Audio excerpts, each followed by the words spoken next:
do Mugler and Elden Ring have in common? A shared love of asymmetry, darling. Video game armor in general loves asymmetry, but is it historical? Does it make sense? The answer is yes, most of the time. There's actually a ton of historical precedent for asymmetrical pauldrons in particular.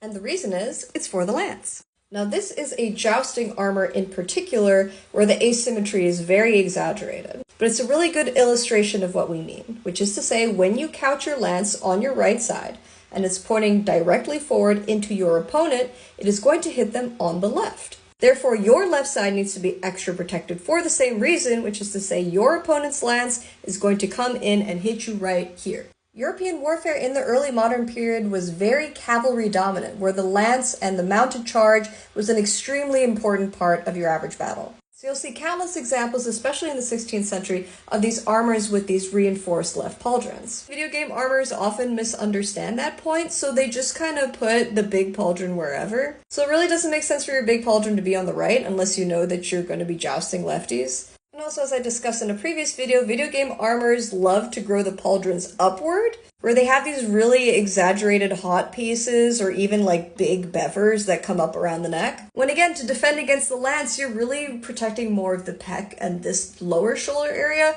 rather than your deltoid.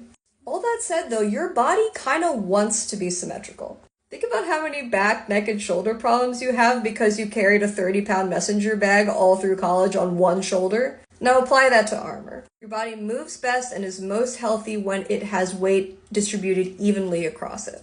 So we do have this interesting historical precedent of a garniture, which is basically a matching wardrobe of armor pieces so that most of the time you can go out in your symmetrical pauldrons, but you do have your special jousting or field pauldron if you need that special reinforced left side. This gives knights the opportunity not only to look their best and most fashionable depending on the occasion, but also to dress appropriately for the field.